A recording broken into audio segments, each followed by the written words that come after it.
रहीम बेटा, आज हमारा 9th क्लास का 18वां लेक्चर है and we are going to talk about the 3 things, most probably the 2 things which are the mitochondria, plastids and endoplasmic reticulum.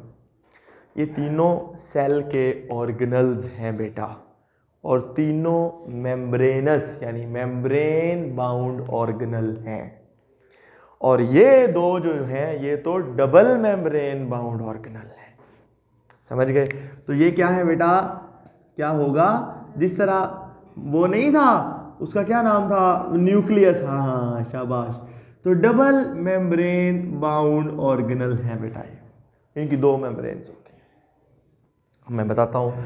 तो फर्ज किया ये जो बाहर वाली मेम्ब्रेन है बेटा, मैं 2 डायमेंशनल स्ट्रक्चर में समझाऊंगा, 3 डायमेंशनल में नहीं।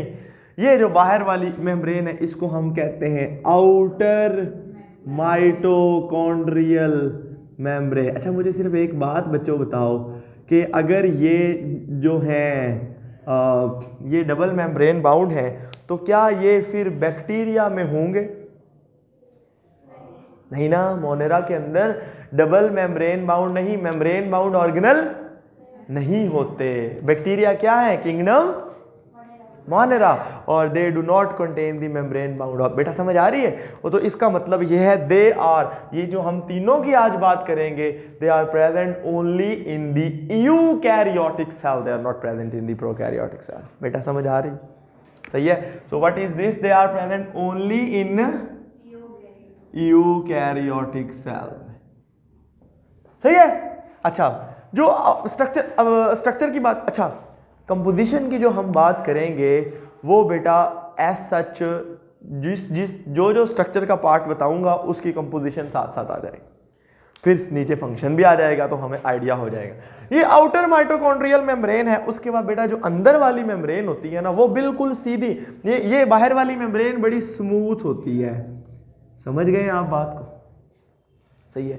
लेकिन जो अंदर वाली मेम्ब्रेन है वो स्मूथ नहीं होती। आप एक खास बर्गर देखते होते हैं, कभी आपने वो वाला बर्गर खाया हो जिसमें वो बाहर वाली जो ब्रेड होती है वो बिल्कुल स्मूथ होती है, ऐसे लंबे वाली, पर उसके अंदर ऐसे गड़े गड़े बने होते हैं और उसके अंदर सामान भरा होता है ना? समझ रहे हैं ना? बस वो माइटोकॉन्ड्रिया आपके दिमाग में आ गया। जिस तरह चिकन ब्रेड होती है डोसे की, जिसको वो काटते हैं। समझ गए? तो what is this all about, कि जो बाहर वाली मेम्ब्रेन है this is the smooth and the inner membrane forms the folds. ये एंड दिस इनर मेम्ब्रेन, ये है जी इनर माइटोकॉन्ड्रियल मेम्ब्रेन, एंड इसके जो फोल्ड्स हैं बेटा अंदर की तरफ, उनको हम क्रिस्टाई कहते हैं। क्या कहते हैं? एक को क्रिस्टा और एक से ज्यादा को क्रिस्टी या क्रिस्टाई। सही है। और अब मैं इनकी डेफिनेशन लिखता हूं तो हम कहेंगे these are the folds formed by inner mitochondrial membrane, they are called the cristae. सही है। ये 2 चीजें पता लग गई। उसके बाद बेटा ये देखें, आप इधर देखें, इधर देखें, ना लिखें, इधर आए। यहाँ पे एक लिक्विड होता है, एक फ्लूइड होता है, एक चीज, एक सब्सटेंस यहाँ बाहर भी और यहाँ अंदर भी, उसको हम कहते हैं ये इनर और फिर ये आउटर। तो ये टोटल मिला के माइटोकॉन्ड्रियल, बेटा जुबिया समझ आ रही है? Mitochondrial matrix. ये एक लिक्विड है, एक फ्लूइड है, जिस तरह साइटोप्लाज्म शरीफ होता है, और इसके अंदर बहुत सारा सामान होता है। वो बहुत सारा सामान क्या क्या है बेटा? इसमें ऑब्वियसली इसमें पानी होगा, ठीक है, इसके अंदर प्रोटीन्स होंगी, इसका माइटोकॉन्ड्रिया का अपना डीएनए भी होता है? अच्छा, माइटोकॉन्ड्रिया के अपने राइबोसोम भी होते हैं। ये अपनी प्रोटीन खुद बनाता है, राइबोसोम प्रोटीन बनाते हैं ना, ये अपनी प्रोटीन। अब देखें, राइबोसोम भी एक ऑर्गेनल है, वो इस ऑर्गेनल के अंदर भी है। सही है। और इसका डीएनए भी अपना होता है। तो they have the DNA, they have the ribosomes.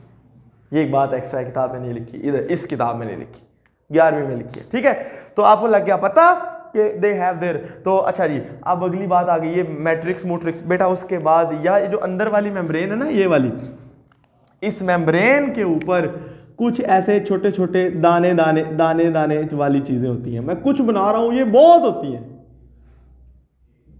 इनको हम कहते हैं F1 पार्टिकल्स।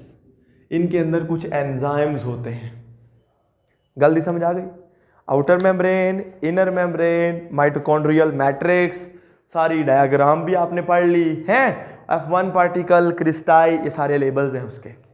हर एक चीज का फंक्शन आपको, ये F1 पार्टिकल्स में एंजाइम्स होते हैं और इसके अंदर भी एंजाइम्स, प्रोटीन्स, डीएनए और राइबोसोम्स होते हैं पूरे मैट्रिक्स के अंदर। अब माइटोकॉन्ड्रिया की स्ट्रक्चर भी पता लग गई, डेफिनेशन भी पता लग गई। Sir what is their function? बस एक बात एक्स्ट्रा पहले बता दूं मैं आपको, बिकॉज देखो इनका अपना डीएनए है, पर इनका डीएनए बैक्टीरिया के डीएनए से ज्यादा मैच करता है। कुछ समझ आया? इनका अपना राइबोसोम्स हैं, पर इनके राइबोसोम्स आपको पता है यूकैरियोटिक राइबोसोम्स वो ATS होते हैं, बताया था ना उस दिन, साइज में बड़े होते हैं बेटा। बैक्टीरिया के राइबोसोम छोटे होते हैं। ये मैंने जब राइबोसोम पढ़ाया था आपको बताया था है बेटा, 60-40 इज इक्वल टू 80, ये बताया था। और फिर दूसरा था that was I think 50-30 is equal to 70। देखो जो यूकैरियोटिक सेल के राइबोसोम होते हैं वो होते हैं ATS।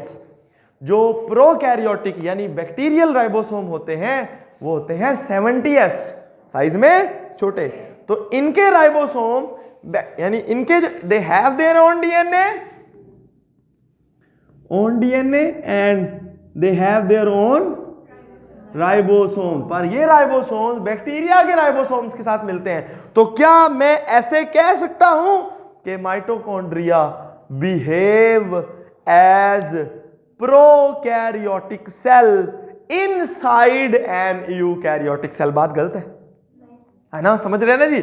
अपनी अपनी डिवीजन खुद करनी है अपना राइबोसोम्स है, अपनी प्रोटीन खुद बनानी है, अपना डीएनए है, खुद ही बखुद ही सेल की डिवीजन से इनका कोई लेना देना नहीं। अपने आप को मजीद नंबर और बढ़ाना है और बढ़ा दो, और बढ़ाना है। मसलन मसल सेल्स हैं, हम ज़्यादा खेलते कूदते हैं, हमें एनर्जी की ज़्यादा ज़रूरत होती है, तो उस मसल सेल में माइटोकॉन्ड्रिया ज़्यादा होते हैं। समझ गए जी भाई साहब, मौलवी साहब, आपको समझ आ? अच्छा जी, तो आखिरी बात आ गई बेटा, व्हाट इज देयर फंक्शन? सही है। तो डेफिनेशन ऊपर इंट्रोडक्शन हमने ये बात कर ली, they are double membrane bound organelle, they are present only in eukaryotic cell, they are made up of 2 membrane, और ये स्ट्रक्चर आ गया और ये फंक्शन बेटा अगर मैं मेन फंक्शन तो एक ही है, अब उसको मैं स्प्लिट कर दूं और 2-3 बना दूं तो वो भी मेरी मर्जी है। मेन फंक्शन क्या है? They are power house of the cell, ये सेल के लिए एनर्जी बनाते हैं। They produce energy for the cell. अच्छा, अब आपको पता है बेटा, ये आप अभी पढ़ेंगे 7वें चैप्टर में, सेलुलर रेस्पिरेशन। एनर्जी बनती कैसे है सेल में? सर भाई बात तो है ना सर, ये बनाते हैं एनर्जी तो कैसे? क्या इन्होंने कोई डैम शैम बनाया हुआ है या कोई सूरज की नहीं बेटा, इनके अंदर कुछ रिएक्शंस होते हैं, उन रिएक्शंस को हम सेलुलर रेस्पिरेशन कहते हैं। क्या कहते हैं? वो जब आप पढ़ेंगे तब मैं आपको इसी फंक्शन को स्प्लिट करके बताऊंगा कैसे सेलुलर रेस्पिरेशन का ये प्रोसेस, मसलन उसका पहला प्रोसेस होता है ग्लाइकोलिसिस, और वो तो होता है साइटोप्लाज्म में। दूसरे जो 2 प्रोसेस होते हैं, Krebs cycle and electron transport chain, वो इस माइटोकॉन्ड्रिया के अंदर होते हैं। सो दैट इज व्हाई ये रोल प्ले करते हैं एनर्जी प्रोडक्शन में, खास तौर पे जिसको हम कहते हैं एरोबिक, ये आप पढ़ेंगे फिर ऑक्सीजन वाली रेस्पिरेशन इंशाल्लाह 7वें चैप्टर में पढ़ेंगे। अभी आपने सिर्फ इतनी, they produce energy for the cell, so they are called power house of the cell. MCQ पक्का आ जाता। समझ गए बच्चों? क्लियर हो गई? इसमें भला आपने आखिर में मुझे बताना है, आपने पढ़ के इसमें से मुझसे कोई सवाल पूछना है, कोई चीज़ रह ना गई हो है। दूसरे नंबर पे क्या चीज़ है? प्लास्टिड्स। प्लास्टिड्स भी बेटा उसी तरह डबल मेम्ब्रेन बाउंड ऑर्गेनल है, ठीक है। और प्लास्टिड्स याद रखिएगा, they are present only in plants. अब अंडरस्टूड है, प्लांट तो होते ही यूकैरियोटिक है, तो वो तो अंडरस्टूड है। वो वाली बात जो मैंने पहले लिखी थी ना, they are only in eukaryotic cell, वो इन तीनों पे अप्लाई है। सही है। लेकिन यूकैरियोटिक सेल में भी सिर्फ plants, plastids are present in the plant cells only. They are of 3 types, the chloroplast, the chromoplast and the leucoplast. हम तीनों के बारे में बात करेंगे। तो सबसे पहले हम बेटा जी बात करते हैं ग्रीन कलर पिगमेंट्स वाले, ग्रीन कलर के ही होते हैं, इनको हम कहते हैं जी क्लोरोप्लास्ट। ठीक है। अच्छा, डायग्राम्स जो है वो किस तरह बनी है किताब में, जरा देखिएगा बेटा। ऐसे ही है। वैसे मैं तो एक सादा सी बना देता हूं, लेकिन चलो हम इस दफा किताब वाली बना देते हैं। नहीं हो जाएगी यार। आपको पता है कि मेरी ड्राइंग बहुत तेरे जैसी है। हाँ ठीक है। ऐसे ही है ना, चल जाएगा गुजारा कि नहीं? या मैं तो सादा वाली ही बना देते हैं, लेकिन चलो ठीक है। आमतौर पर बेटा अगर आपने बनाना हो तो आप सिंपल ऐसे करेंगे और इसको ऐसे जोड़ देंगे, बस हम 2 डायमेंशनल बना लेंगे।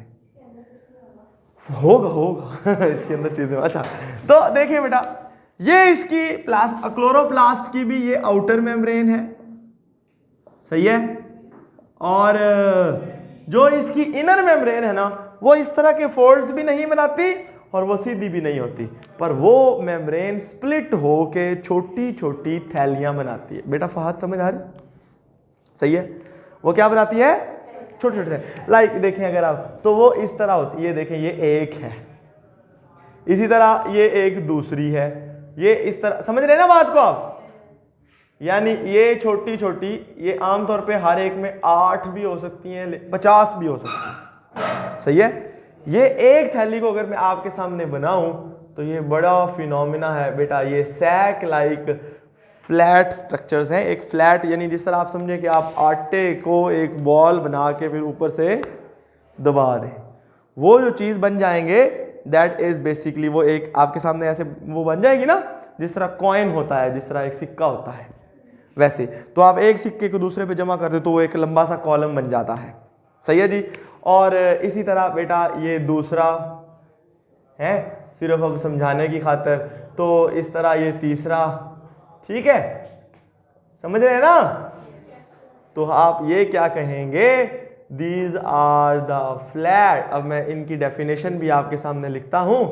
तो ये जो चीज़ है ना, इसको हम कहते हैं, ये फर्ज किया जगह कोई अच्छी बना देते, ये देखें, ये एक, और इसको मैं एक को ऐसे आपके सामने खोल दिया है, और इसको हम क्या कहते हैं? द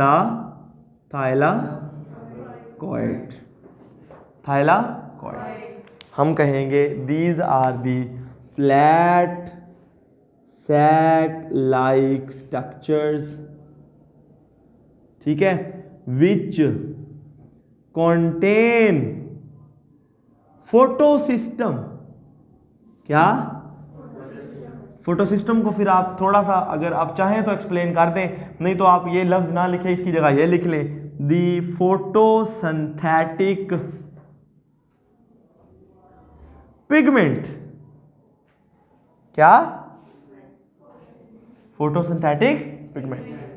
ये वो सैक्स होती हैं जिनके ऊपर अगर मैं एक खोल के आपके सामने बनाऊं बेटा, ये एक थाइलाकॉइड, अगर मैं आपको, इसके ऊपर क्लोरोफिल मॉलिक्यूल्स अरेंज होते हैं। ये सारे क्लोरोफिल के मॉलिक्यूल्स हैं। एक क्लोरोप्लास्ट का कलर बेटा ग्रीन होता है। क्या होता है? क्लोरोप्लास्ट का कलर क्या होता है? ग्रीन। क्यों ग्रीन होता है? क्यों में इनमें क्लोरोफिल होता है। तो ये फोटोसिंथेटिक पिगमेंट कौन सा होगा? क्लोरोफिल। आगे उसकी टाइप्स हैं, सो उसके बारे में हमें डिस्कस नहीं करना, ठीक है जी।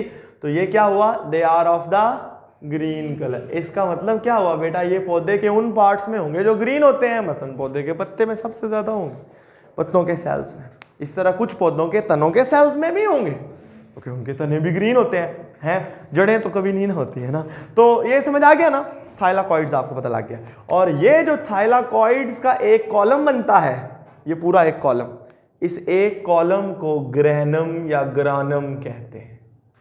ये क्या है? They are the columns of thylakoids, सही है। एक पूरा ऐसे, जिस तरह आप सिक्कों को जोड़ जोड़ के एक दूसरे के ऊपर तो एक दीवार सी ऐसे खड़ी कर दें, एक पिलर सा बना दें, दैट इज द ग्रानम। और इनके दरमियान में जो खाली जगह हैं इनको हम इनको हम इंटरग्राना भी कहते हैं। ये मैं थोड़ी सी बनाई है, ये बहुत सारी होती हैं, ये समझे बहुत ज़्यादा होती हैं, ये तो सिर्फ समझाने की खातिर ये इतनी।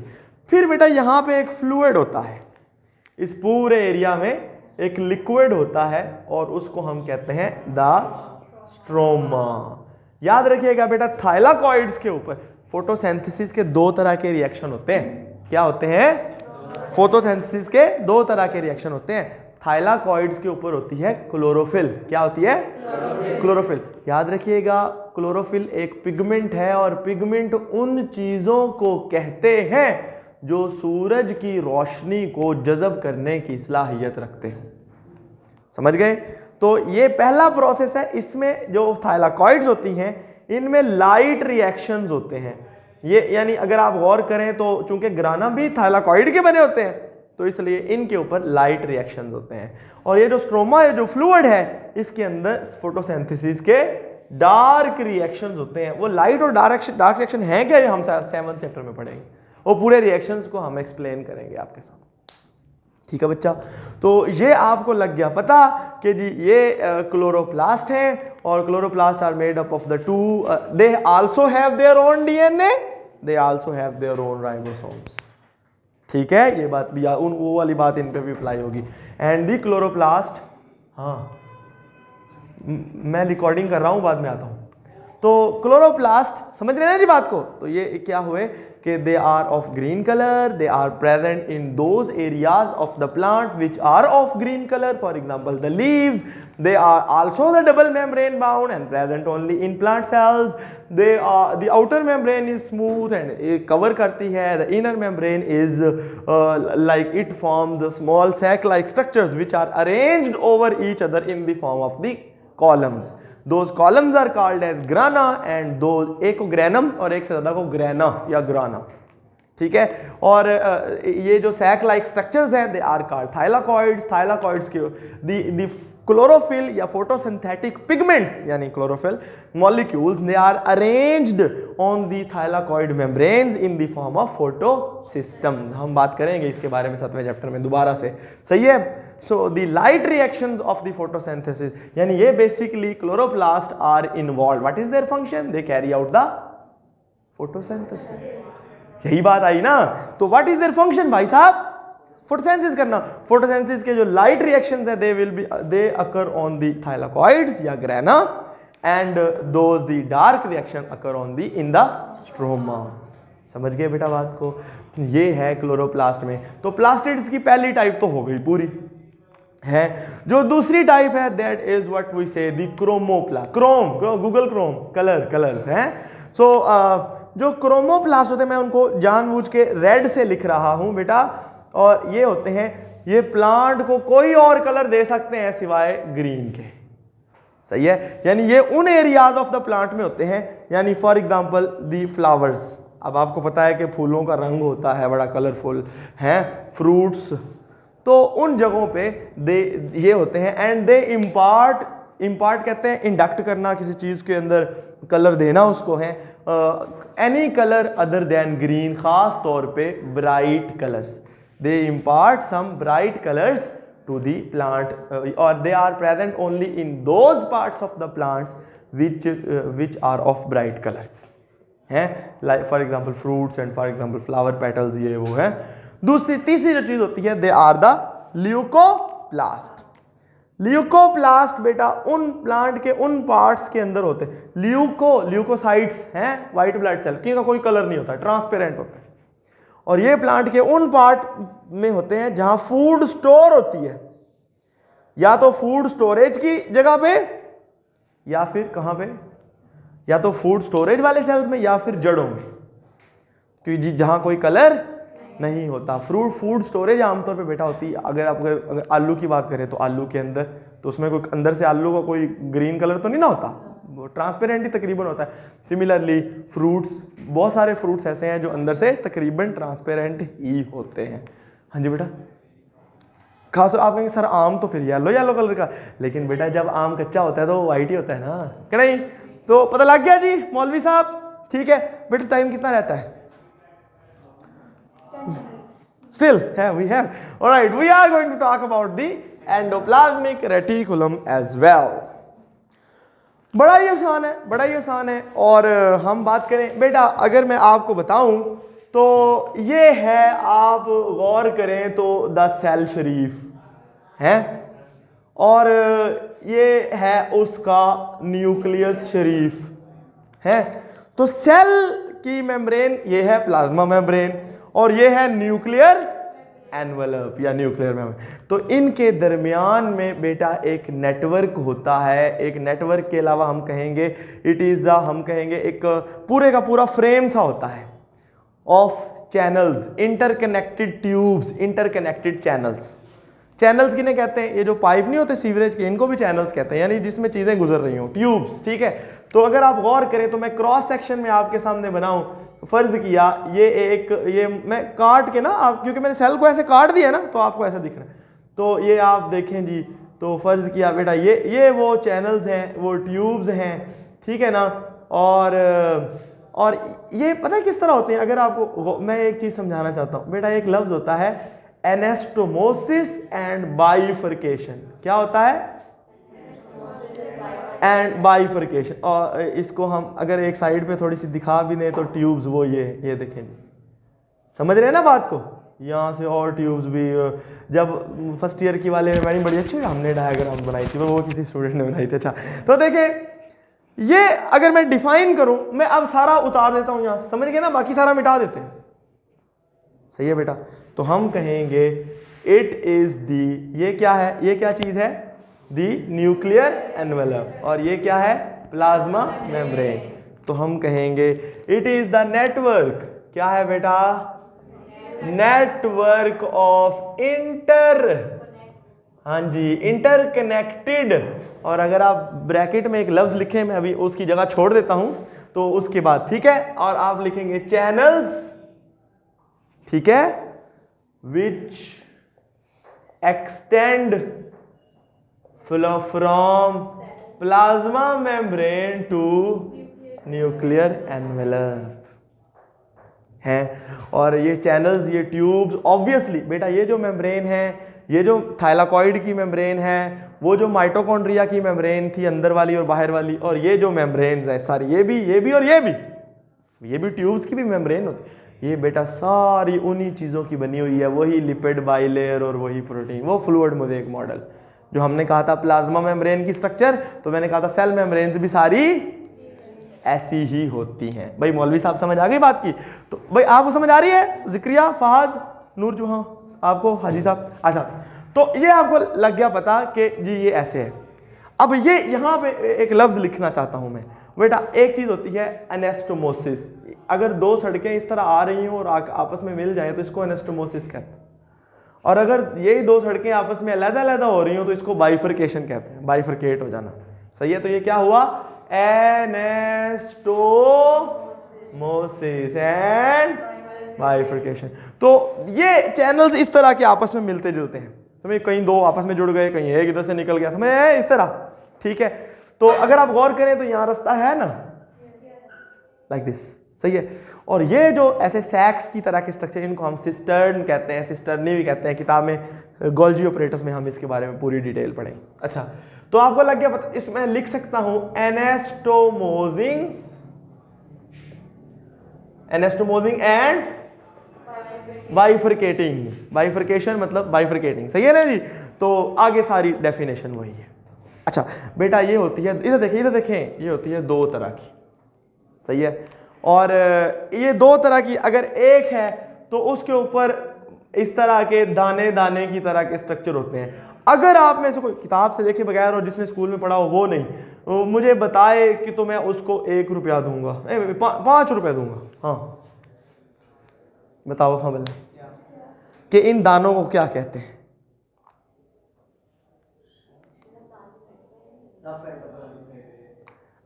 रफ तो इसको कहेंगे। क्यों रफ कहेंगे?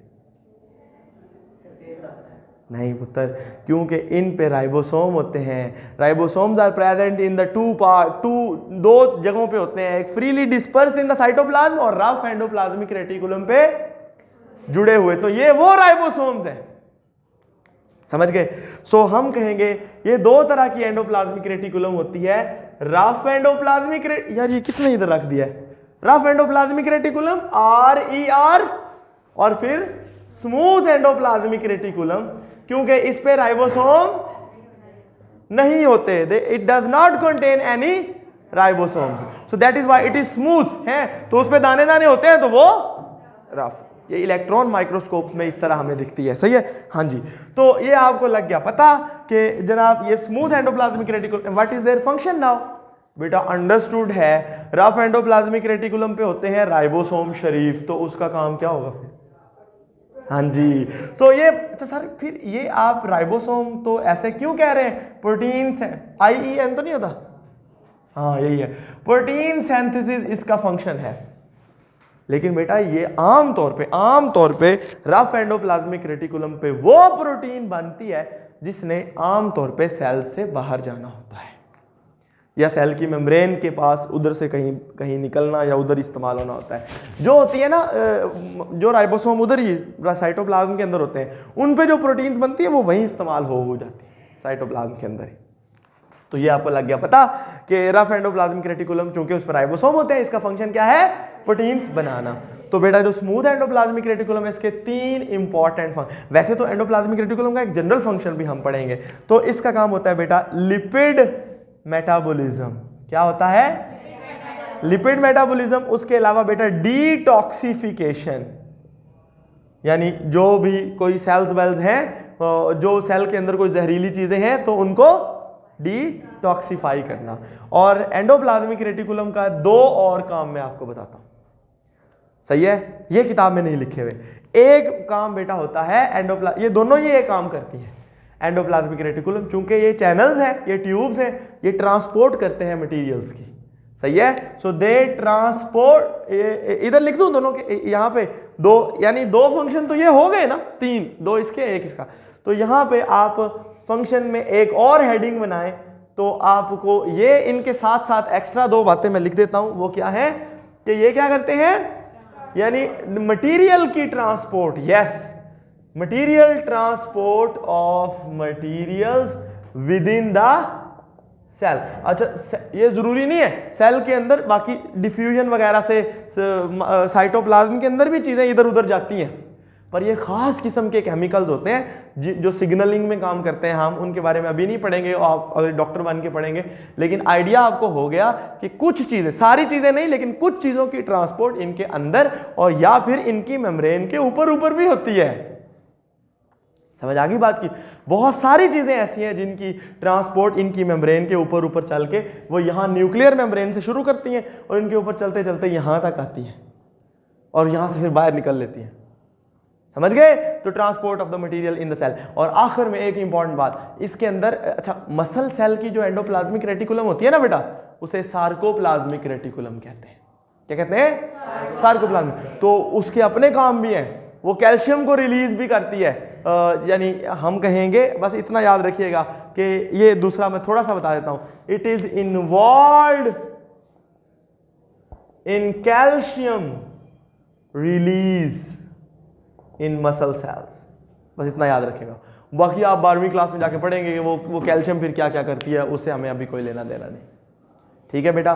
तो एंडोप्लाज्मिक रेटिकुलम के बारे में आपने जो बात की कि ये एक नेटवर्क है, network of the anastomosing and bifurcating channel which extends from plasma membrane to the nuclear envelope and it is involved with the protein synthesis, with the lipid metabolism, with the detoxification of the toxic material, and it also transports certain material. It is of 2 types, the rough because of the rough surface due to the presence of ribosomes. And बेटा कोई सवाल? मुझे sir इतना सवाल बताओ, एक question बस ऐसे यानी कि मजाक के ये जो राइबोसोम है ये 80S वाले हैं कि, जिसको आता हो सिर्फ हाथ खड़ा करेगा, ये 80S वाले हैं कि 70S वाले हैं, जरा मुझे बताओ बेटा। आप क्या, जो लोग कहते हैं ये 70S है वो हाथ खड़ा करें, और जो कहते हैं 80S है वो हाथ खड़ा करें। तूने कैसे हाथ खड़ा कर लिया बे? तुझे तो कुछ भी नहीं बता। अच्छा तू बता क्यों, कैसे ये 80S वाले हैं? क्योंकि इन पे 80 लिखा हुआ है। हाँ जी भाई साहब, आप बताएं। फहद बेटा, जिक्रिया, हाँ बेटी आप बताओ। हाँ बेटा, रफ एंडोप्लाज्मिक रेटिकुलम होती ही यूकैरियोटिक सेल में है, तो इसका मतलब है उसमें जो राइबोसोम होंगे वो भी यूकैरियोटिक ही होंगे ना, कि नहीं? तो इसलिए ये ATS वाले हैं। अंडरस्टूड? कोई सवाल हो तो पूछें प्लीज।